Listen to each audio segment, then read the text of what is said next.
히브리인들에게 보낸 서간 7장. 멜키ጼ덱의 사제직. 이 멜키ጼ덱은 살렘 임금이며 지극히 높으신 하느님의 사제로서 여러 임금을 무찌르고 돌아오는 아브라함을 만나 그에게 축복하였습니다. 그리고 아브라함은 모든 것의 10분의 1을 그에게 나누어 주었습니다. 먼저 그의 이름은 정의의 임금이라는 뜻입니다. 그는 또한 살렘의 임금, 곧 평화의 임금이었습니다. 그는 아버지도 없고 어머니도 없으며 족보도 없고 생애의 시작도 끝도 없는 이로써 하느님의 아들을 닮아 언제까지나 사제로 남아 있습니다. 그가 얼마나 위대한지 생각해 보십시오. 선조 아브라함도 가장 좋은 전리품에서 10분의 1을 그에게 바쳤습니다. 레위 자손 가운데에서 사제직을 맡는 이들에게는 율법에 따라 백성에게서 11조를 거두는 규정이 있습니다. 백성 역시 그들의 형제로서 같은 아브라함의 소생인데도 그렇습니다. 그런데 멜키ጼ덱은 그들의 족보에 들지 않았으면서도 아브라함에게서 11조를 받았고 약속을 받은 그에게 축복해 주었습니다.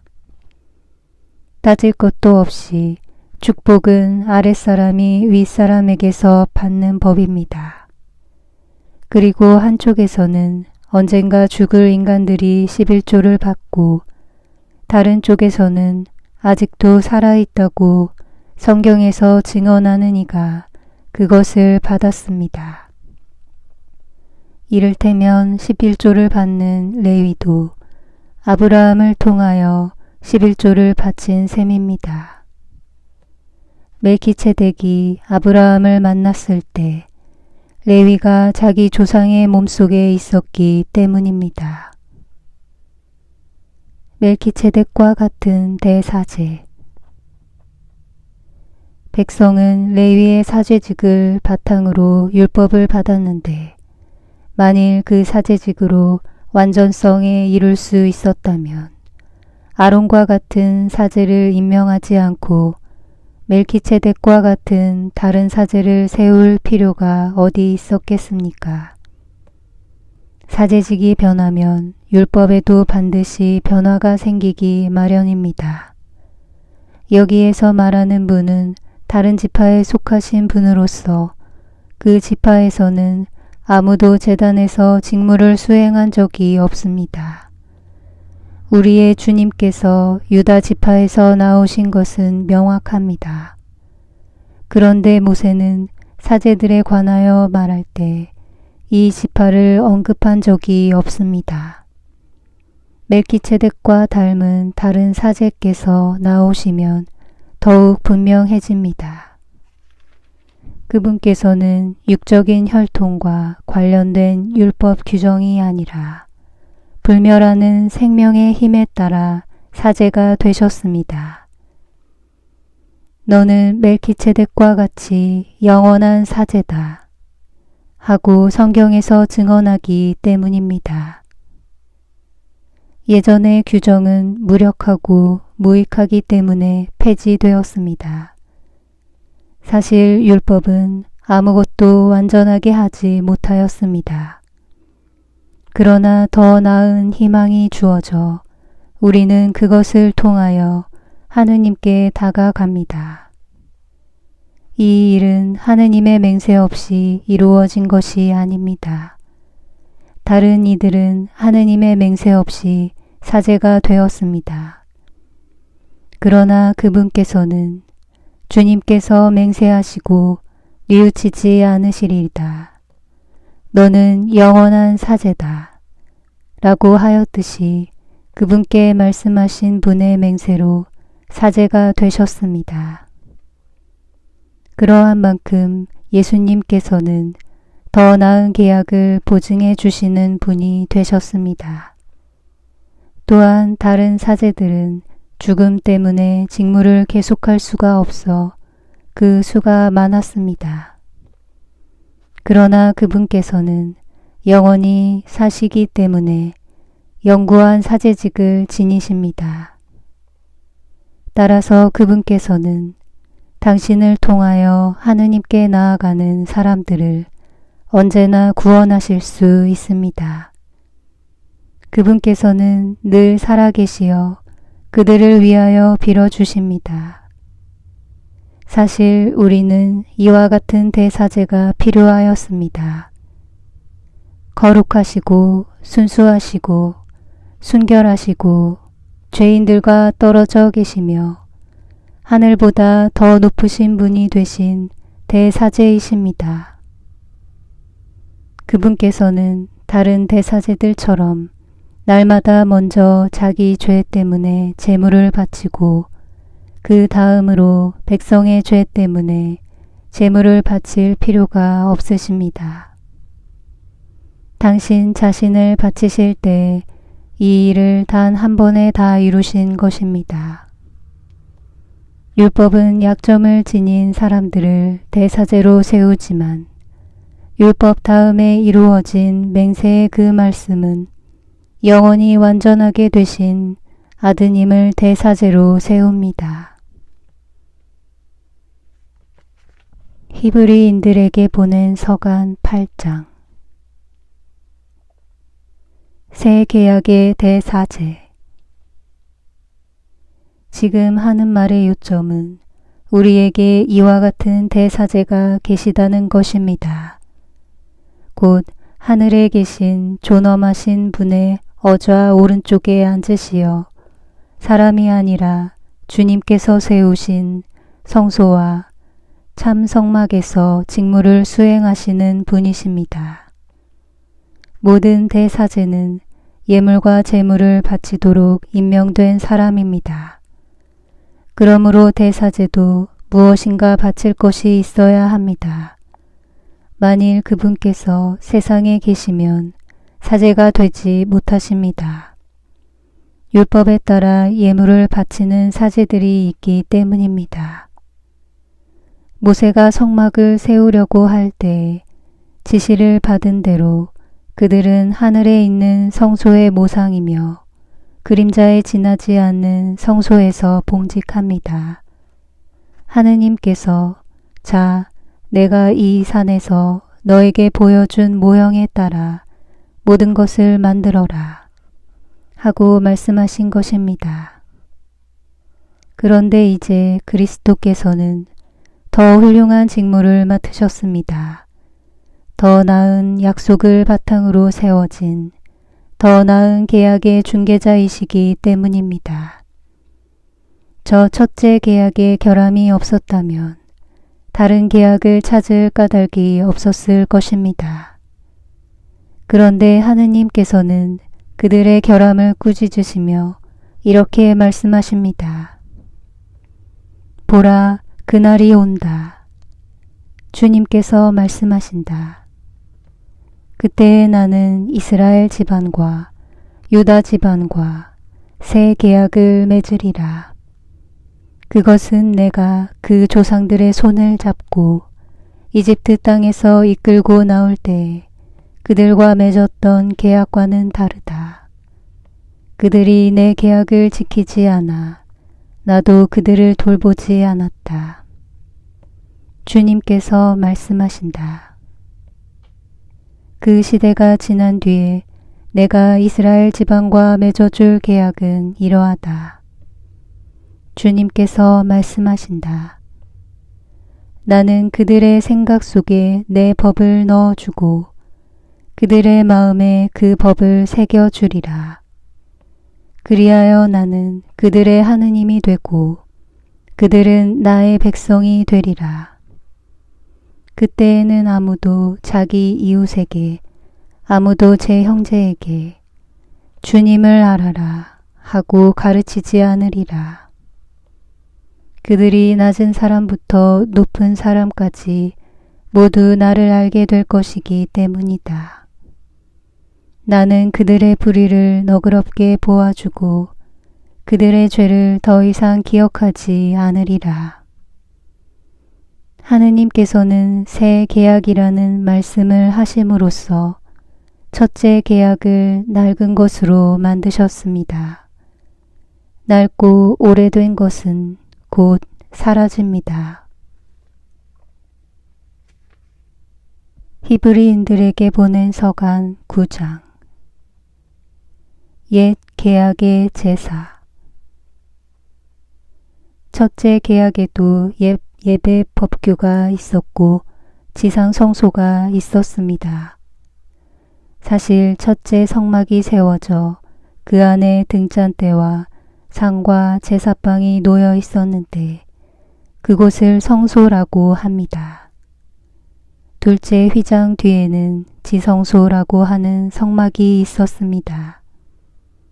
거기에는 금으로 된 분향 제단과 온통 금으로 입힌 계약궤가 있었고 그 속에는 만나가 든 금 항아리와 싹이 돋은 아론의 지팡이와 계약의 판들이 들어 있었습니다.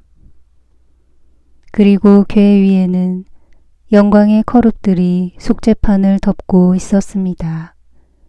지금은 이런 것들을 자세히 말할 때가 아닙니다. 이러한 것들을 갖춘 뒤 사제들은 언제나 첫째 성막으로 들어가 예배를 집전합니다. 둘째 성막에는 대사제만 1년에 단 한 번 들어가는데 그때에는 반드시 자기와 백성이 모르고 지은 죄 때문에 바치는 피를 가지고 들어갑니다. 이로써 첫째 성막이 서 있는 동안에는 아직 성소로 들어가는 길이 드러나지 않았음을 성령께서 보여주시는 것입니다. 이는 현 시대를 가리키는 상징입니다. 예물과 제물을 바치기는 하지만 그것들이 예배하는 이의 양심을 완전하게 해주지는 못합니다. 먹는 것과 마시는 것과 몸을 씻는 여러 가지 예식과 관련될 뿐입니다. 이 모든 것은 새 질서의 시대가 시작될 때까지만 부과된 외적인 법규일 따름입니다. 새 계약의 제사. 그러나 그리스도께서는 이미 이루어진 좋은 것들을 주관하시는 대사제로 오셨습니다. 그분께서는 사람 손으로 만들지 않은 곧 이 피조물에 속하지 않는 더 훌륭하고 더 완전한 성막으로 들어가셨습니다. 염소와 송아지의 피가 아니라 당신의 피를 가지고 단 한 번 성소로 들어가시어 영원한 해방을 얻으셨습니다. 염소와 황소의 피, 그리고 더러워진 사람들에게 뿌리는 암송아지의 제가 그들을 거룩하게 하여 그 몸을 깨끗하게 한다면 하물며 영원한 영을 통하여 흠없는 당신 자신을 하느님께 바치신 그리스도의 피는 우리의 양심을 죽음의 행실에서 얼마나 더 깨끗하게 하여 살아계신 하느님을 섬기게 할 수 있겠습니까? 그러므로 그리스도께서는 새 계약의 중개자이십니다. 첫째 계약 아래에서 저지른 범죄로부터 사람들을 속량하시려고 그분께서 돌아가시어 부르심을 받은 이들이 약속된 영원한 상속재산을 받게 해 주셨기 때문입니다. 유언이 있는 곳에서는 유언자의 죽음이 확인되어야 합니다. 유언은 사람이 죽었을 때에야 유효한 것으로 유언자가 살아있을 때에는 효력이 없습니다. 사실은 첫째 계약도 피 없이 시작된 것이 아닙니다. 모세는 율법에 따라 온 백성에게 모든 계명을 선포하고 나서 물과 주홍 양털과 우슬초와 함께 송아지와 염소의 피를 가져다가 계약의 책과 온 백성에게 뿌리며 이는 하느님께서 너희에게 명령하신 계약의 피다 하고 말씀하셨습니다. 그리고 성막과 의식에 쓰이는 모든 기물에도 같은 방식으로 피를 뿌렸습니다. 율법에 따르면 거의 모든 것이 피로 깨끗해지고 피를 쏟지 않고서는 죄의 용서가 이루어지지 않습니다. 그러므로 하늘에 있는 것들을 본뜬 모상들은 이러한 의식으로 깨끗하게 할 필요가 있었습니다. 그러나 하늘의 것들은 그보다 나은 제물이 필요하였습니다. 그리스도께서는 참성소의 모조품에 지나지 않는 곳에 곧 사람 손으로 만든 성소에 들어가지 않으셨습니다. 이제 우리를 위하여 하느님 앞에 나타나시려고 바로 하늘에 들어가신 것입니다.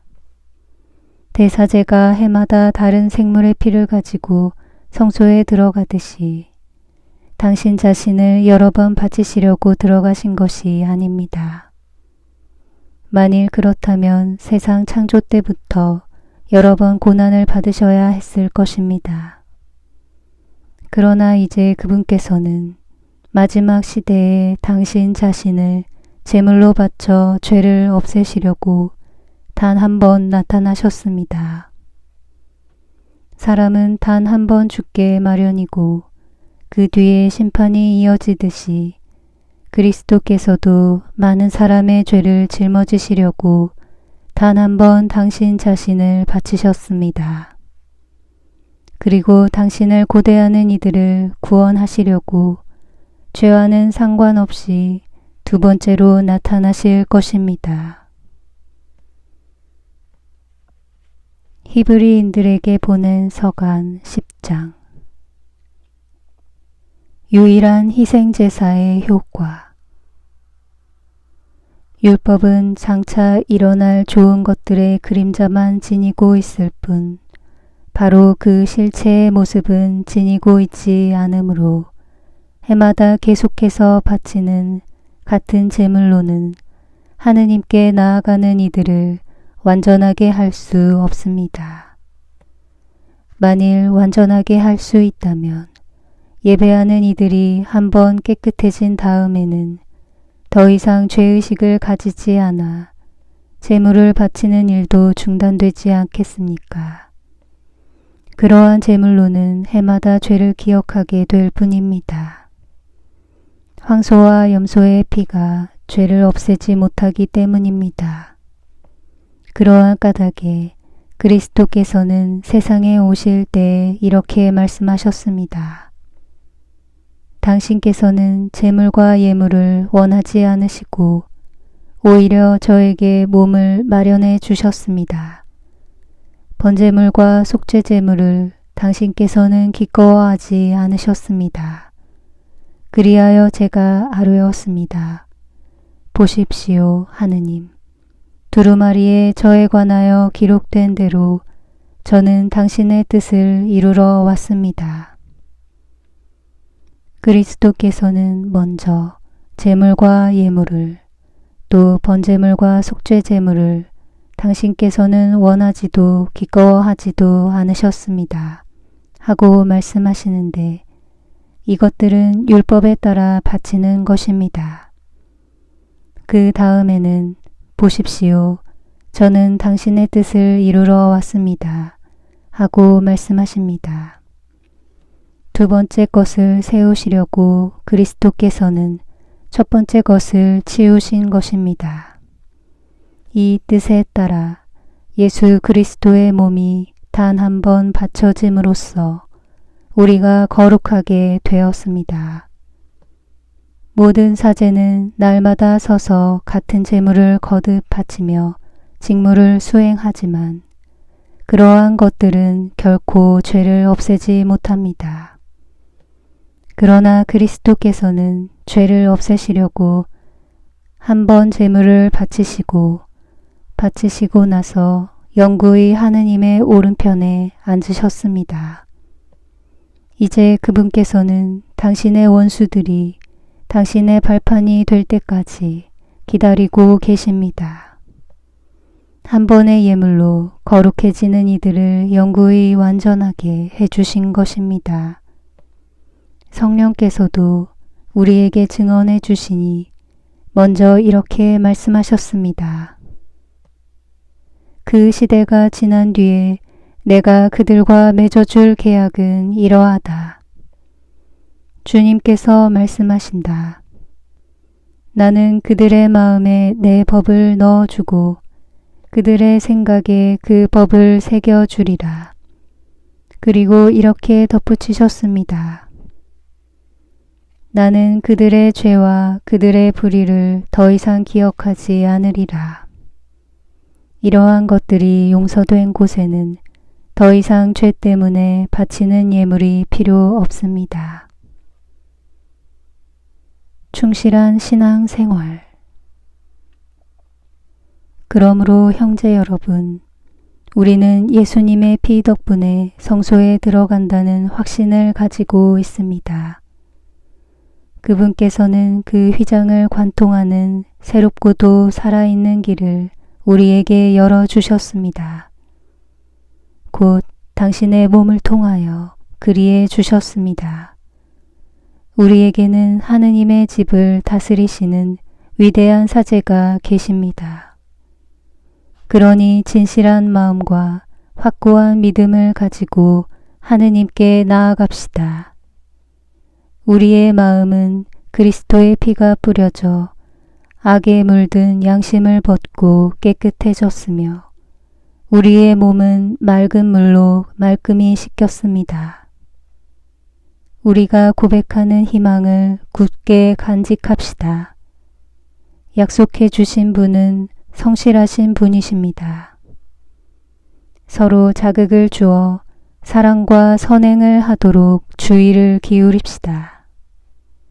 어떤 이들이 습관적으로 그러하듯이 우리의 모임을 소홀히 하지 말고 서로 격려합시다. 여러분도 보다시피 그날이 가까이 오고 있으니 더욱더 그렇게 합시다. 우리가 진리를 깨닫고서도 일부러 죄를 짓는다면 죄를 용서받기 위하여 바칠 수 있는 제물이란 남아있지 않습니다. 심판, 그리고 적대자들을 삼켜버릴 맹렬한 불에 대한 무서운 예상만이 남아있을 뿐입니다. 모세의 율법을 무시하는 자는 둘이나 세 증인의 말에 따라 가차없이 처형됩니다. 그렇다면 하느님의 아드님을 짓밟고 자기를 거룩하게 해준 계약의 피를 더러운 것으로 여기고 은총의 성령을 모독한 자는 얼마나 더 나쁜 벌을 받아야 마땅하겠습니까? 복수는 내가 할 일, 내가 보복하리라. 또 주님께서 당신 백성을 심판하시리라. 하고 말씀하신 분을 우리는 알고 있습니다. 살아계신 하느님의 손에 떨어지는 것은 무서운 일입니다. 예전에 여러분이 빛을 받은 뒤에 많은 고난의 싸움을 견디어낸 때를 기억해 보십시오. 어떤 때에는 공공연히 모욕과 환난을 당하기도 하고 어떤 때에는 그러한 처지에 빠진 이들에게 동무가 되어주기도 하였습니다. 여러분은 또한 감옥에 갇힌 이들과 고통을 함께 나누었고 재산을 빼앗기는 일도 기쁘게 받아들였습니다. 그보다 더 좋고 또 길이 남는 재산을 가지고 있다는 것을 알고 있었기 때문입니다. 그러니 여러분의 그 확신을 버리지 마십시오. 그것은 큰 상을 가져다 줍니다. 여러분이 하느님의 뜻을 이루어 약속된 것을 얻으려면 인내가 필요합니다. 조금만 더 있으면 올 이가 오리라. 지체하지 않으리라. 나의 의인은 믿음으로 살리라. 그러나 뒤로 물러서는 자는 내 마음이 기꺼워하지 않는다. 우리는 뒤로 물러나 멸망할 사람이 아니라 믿어서 생명을 얻을 사람입니다. 히브리인들에게 보낸 서간 11장.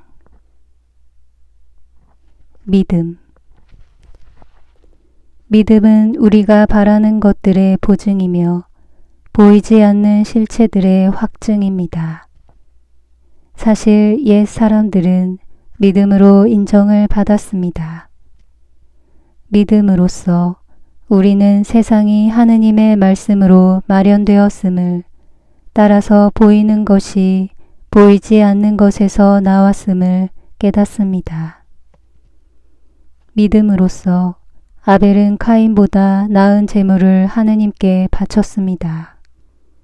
믿음 덕분에 아벨은 의인으로 인정받고 하느님께서는 그의 예물을 인정해 주셨습니다. 그는 죽었지만 믿음 덕분에 여전히 말을 하고 있습니다. 믿음으로써 에녹은 하늘로 들어 올려져 죽음을 겪지 않았습니다. 하느님께서 그를 하늘로 들어 올리셨기 때문에 아무도 그를 더 이상 볼 수가 없었습니다. 그는 하늘로 들어 올려지기 전에 하느님의 마음에 들었다고 인정을 받았습니다. 믿음이 없이는 하느님 마음에 들 수 없습니다. 하느님께 나아가는 사람은 그분께서 계시다는 것과 그분께서 당신을 찾는 이들에게 상을 주신다는 것을 믿어야 합니다. 믿음으로써 노아는 아직 보이지 않는 일에 관하여 지시를 받고 경건한 마음으로 방주를 마련하여 자기 집안을 구하였습니다. 그는 믿음으로 세상을 단죄하고 믿음에 따라 받는 의로움을 상속받게 되었습니다. 믿음으로써 아브라함은 장차 상속재산으로 받을 곳을 향하여 떠나라는 부르심을 받고 그대로 순종하였습니다. 그는 어디로 가는지도 모르고 떠난 것입니다. 믿음으로써 그는 같은 약속의 공동 상속자인 이삭과 야곱과 함께 천막을 치고 머무르면서 약속받은 땅인데도 남의 땅인 것처럼 이방인으로 살았습니다. 하느님께서 설계자이시며 건축가로서 튼튼한 기초를 갖추어 주신 도성을 기다리고 있었기 때문입니다. 믿음으로써 사라는 아이를 가지지 못하는 여인인데다 나이까지 지났는데도 임신할 능력을 얻었습니다. 약속해 주신 분을 성실하신 분으로 여겼기 때문입니다. 그리하여 한 사람에게서, 그것도 죽은 것이나 다름없는 사람에게서 하늘의 별처럼 수가 많고 바닷가의 모래처럼 셀 수 없는 후손이 태어났습니다. 이들은 모두 믿음 속에 죽어갔습니다. 약속된 것을 받지는 못하였지만 멀리서 그것을 보고 반겼습니다. 그리고 자기들은 이 세상에서 이방인이며 나그네일 따름이라고 고백하였습니다. 그들은 이렇게 말함으로써 자기들이 본향을 찾고 있음을 분명히 드러냈습니다. 만일 그들이 떠나온 곳을 생각하고 있었다면 돌아갈 기회가 있었을 것입니다. 그러나 실상 그들은 더 나은 곳, 바로 하늘 본향을 갈망하고 있었습니다. 그래서 하느님께서는 그들의 하느님이라고 불리시는 것을 부끄러워하지 않으시고 그들에게 도성을 마련해 주셨습니다. 믿음으로써 아브라함은 시험을 받을 때 이삭을 바쳤습니다. 약속을 받은 아브라함이 외아들을 바치려고 하였습니다. 그 외아들을 두고 하느님께서는 일찍이 이삭을 통하여 후손들이 너의 이름을 물려받을 것이다. 하고 말씀하셨습니다. 아브라함은 하느님께서 죽은 사람까지 일으키실 수 있다고 생각하였습니다. 그리하여 이삭을 하나의 상징으로 돌려받은 것입니다. 믿음으로써 이삭은 장래의 일을 두고 야곱과 에사우에게 축복해 주었습니다. 믿음으로써 야곱은 죽을 때 요셉의 아들들에게 하나하나 축복해 주고 지팡이 끝에 의지하여 하느님께 경배하였습니다. 믿음으로써 요셉은 죽으면서 이스라엘 자손들의 탈출을 언급하며 자기의 유고를 어떻게 할 것인지 지시하였습니다. 믿음으로써 모세가 태어났을 때에 그의 부모는 그를 3달 동안 숨겼습니다. 그들이 보기에 아기가 잘생겼기 때문입니다. 그들은 임금의 명령도 두려워하지 않았습니다. 믿음으로써 모세는 어른이 되었을 때 파라오 딸의 아들이라고 불리기를 거부하였습니다. 죄의 일시적인 향락을 누리기보다 하느님의 백성과 함께 학대받는 길을 선택하였습니다. 그는 그리스도를 위하여 받는 모욕을 이집트의 보물보다 더 큰 재산으로 여겼습니다. 앞으로 받을 상을 내다보고 있었던 것입니다. 믿음으로써 그는 임금의 분노도 두려워하지 않고 이집트를 떠났습니다. 보이지 않으시는 분을 보고 있는 사람처럼 굳건히 견디어냈습니다. 믿음으로써 모세는 파스카 축제를 지내고 피를 뿌려 맏아들과 맏배의 파괴자가 그들을 건드리지 못하게 하였습니다. 믿음으로써 그들은 홍해를 마른 땅처럼 건넜습니다. 이집트인들은 그렇게 하려다가 물에 빠져 죽었습니다. 믿음으로써 사람들이 이랫동안 예리코 성벽을 돌자 그것이 무너져 내렸습니다. 믿음으로써 창녀 라합은 정탐꾼들을 평화로이 맞아들였기에 순종하지 않은 자들과 함께 망하지 않았습니다. 내가 무슨 말을 더 해야 하겠습니까? 기드온, 바락, 삼손, 입타, 다윗과 사무엘, 그리고 예언자들에 대하여 말하려면 시간이 모자랄 것입니다. 그들은 믿음으로 여러 나라를 정복하였고 정의를 실천하였으며 약속된 것을 얻었고 사자들의 입을 막았으며 맹렬한 불을 꺾고 칼날을 벗어났으며 약하였지만 강하였고 전쟁 때에 용맹한 전사가 되었으며 외국 군대를 물리쳤습니다. 어떤 여인들은 죽었다가 부활한 식구들을 다시 맞아들이기도 하였습니다. 어떤 이들은 더 나은 부활을 누리려고 석방도 받아들이지 않은 채 고문을 받았습니다. 또 어떤 이들은 조롱과 채찍질을 당하고 결박과 투옥을 당하기까지 하였습니다. 또 돌에 맞아 죽기도 하고 톱으로 잘리기도 하고 칼에 맞아 죽기도 하였습니다. 그들은 궁핍과 고난과 학대를 겪으며 양가죽이나 염소가죽만 두른 채 돌아다녔습니다. 그들에게는 세상이 가치 없는 곳이었습니다.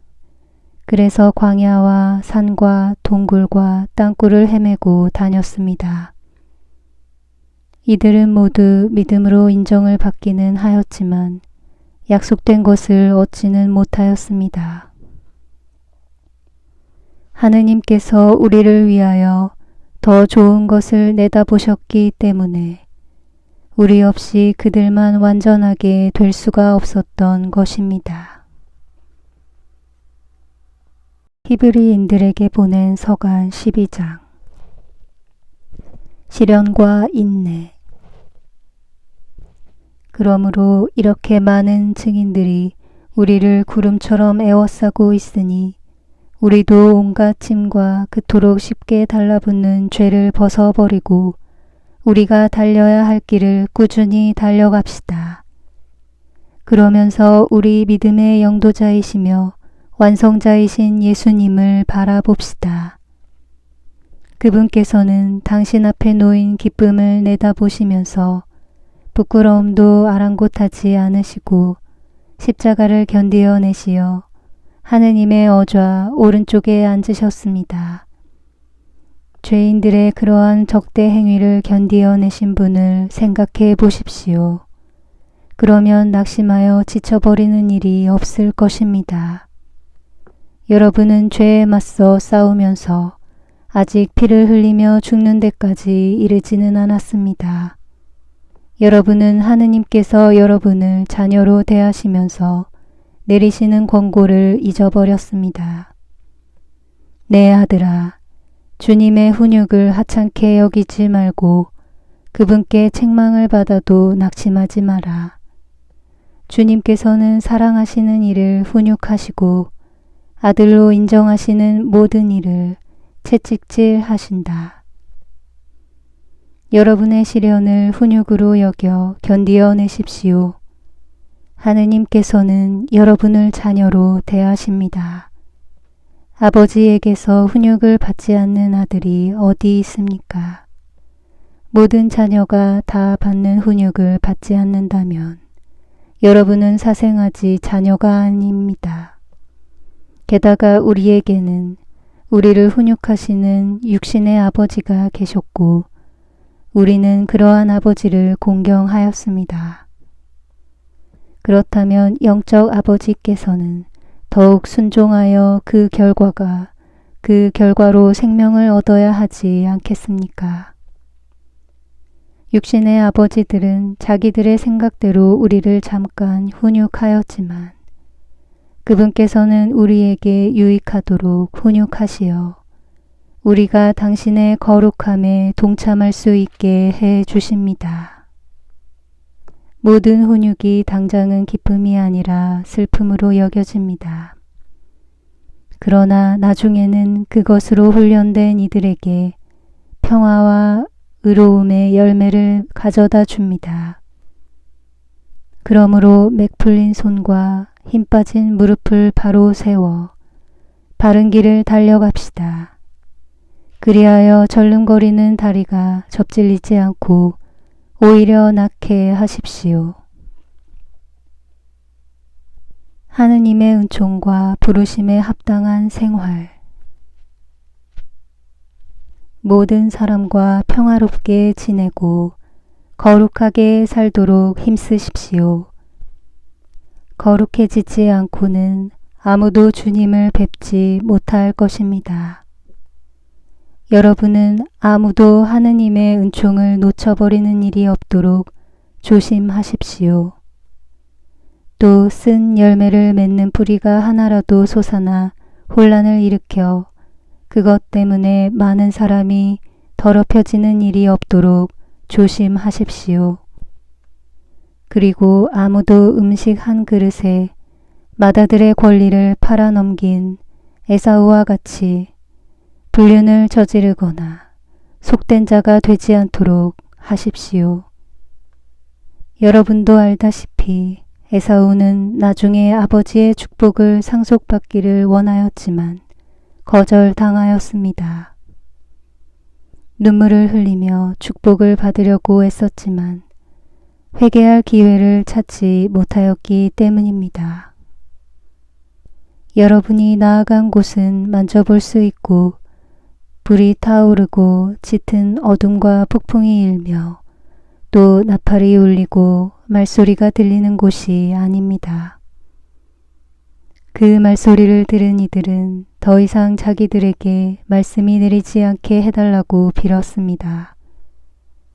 짐승이라도 산을 건드리면 돌에 맞아 죽을 것이다 하는 경고를 견디어낼 수가 없었던 것입니다. 그 광경이 얼마나 무서웠던지 모세는 나는 두렵다 하며 몸을 떨었습니다. 그러나 여러분이 나아간 곳은 시온산이고 살아계신 하느님의 도성이며 천상 예루살렘으로 무수한 천사들의 축제 집회와 하늘에 등록된 마다들의 모임이 이루어지는 곳입니다. 또 모든 사람의 심판자 하느님께서 계시고 완전하게 된 의인들의 영이 있고 새 계약의 중개자 예수님께서 계시며 그분께서 부르신 피, 곧 아벨의 피보다 더 훌륭한 것을 말하는 그분의 피가 있는 곳입니다. 말씀하시는 분을 거부하지 않도록 조심하십시오. 땅에서 지시하시는 분을 거부할 때에 저들이 벌을 피할 수 없었는데 하물며 하늘에서 지시하시는 분께 등을 돌릴 때에야 우리는 더더욱 그 벌을 피할 수 없지 않겠습니까? 그때에는 그분의 소리가 땅을 흔들었지만 이제는 내가 한 번 더 땅만이 아니라 하늘까지 뒤흔들리라 하고 말씀하셨습니다.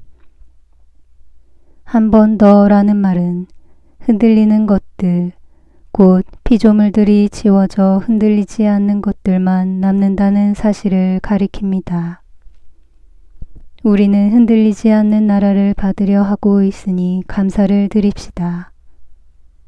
감사와 함께 존경과 경외로 하느님 마음에 드는 예배를 드립시다. 우리의 하느님은 다 태워버리는 불이십니다. 히브리인들에게 보낸 서간 13장. 참된 공동체. 형제애를 계속 실천하십시오. 손님 접대를 소홀히 하지 마십시오. 손님 접대를 하다가 어떤 이들은 모르는 사이에 천사들을 접대하기도 하였습니다. 감옥에 갇힌 이들을 여러분도 함께 갇힌 것처럼 기억해주고 학대받는 이들을 여러분 자신이 몸으로 겪는 것처럼 기억해 주십시오. 혼인은 모든 사람에게서 존중되어야 하고 부부의 잠자리는 더럽혀지지 말아야 합니다. 불륜을 저지르는 자와 간음하는 자를 하느님께서는 심판하실 것입니다. 돈 욕심에 얽매여 살지 말고 지금 가진 것으로 만족하십시오. 그분께서 나는 결코 너를 떠나지도 않고 버리지도 않겠다 하고 말씀하셨기 때문입니다. 그러므로 우리는 확신을 가지고 이렇게 말할 수 있습니다. 주님께서 나를 도와주는 분이시니 나는 두려워하지 않으리라. 사람이 나에게 무엇을 할 수 있으랴. 하느님의 말씀을 일러준 여러분의 지도자들을 기억하십시오. 그들이 어떻게 살다가 죽었는지 살펴보고 그들의 믿음을 본받으십시오. 예수 그리스도는 어제도 오늘도 또 영원히 같은 분이십니다. 갖가지 이상한 가르침에 끌려가지 마십시오. 음식에 관한 규정이 아니라 은총으로 마음을 굳세게 하는 것이 좋습니다. 그 규정에 따라 살아간 이들은 아무런 이득을 얻지 못하였습니다. 우리에게는 제단이 있는데 성막에 봉직하는 이들은 이 제단의 음식을 먹을 권리가 없습니다. 대사제는 짐승들의 피를 속죄제물로 성소 안에 가져갑니다. 그러나 그 짐승들의 몸은 진영 밖에서 태웁니다. 그러므로 예수님께서도 당신의 피로 백성을 거룩하게 하시려고 성문 밖에서 고난을 받으셨습니다. 그러니 진영 밖으로 그분께 나아가 그분의 지옥을 함께 짊어집시다. 사실 땅 위에는 우리를 위한 영원한 도성이 없습니다. 우리는 앞으로 올 도성을 찾고 있습니다. 그러므로 예수님을 통하여 언제나 하느님께 찬양 제물을 바칩시다. 그것은 그분의 이름을 찬미하는 입술의 열매입니다. 선행과 나눔을 소홀히 하지 마십시오. 이러한 것들이 하느님 마음에 드는 재물입니다. 지도자들의 말을 따르고 그들에게 복종하십시오. 그들은 하느님께 셈을 해드려야 하는 이들로서 여러분의 영혼을 돌보아 주고 있습니다. 그러므로 그들이 탄식하는 일 없이 기쁘게 이 직무를 수행할 수 있게 해 주십시오. 그들의 탄식은 여러분에게 손해가 됩니다. 우리를 위하여 기도해 주십시오. 우리는 모든 면에서 늘 올바로 처신하려고 하기에 바른 양심을 지니고 있다고 확신합니다. 내가 여러분에게 빨리 돌아갈 수 있도록 기도해 주기를 더욱 간곡히 부탁합니다. 축복과 끝인사. 영원한 계약의 피로 양들의 위대한 목자이신 우리 주 예수님을 죽은 이들 가운데에서 끌어올리신 평화의 하느님께서 여러분에게 온갖 좋은 것을 마련해 주시어 여러분이 당신의 뜻을 이루게 해 주시기를 빕니다. 그분께서 예수 그리스도를 통하여 당신 마음에 드는 것을 우리에게 해 주시기를 빕니다.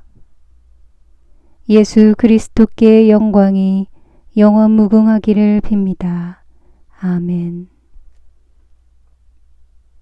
형제 여러분, 이렇게 간단히 적어 보내니 이 격려의 말을 잘 받아들이기 바랍니다.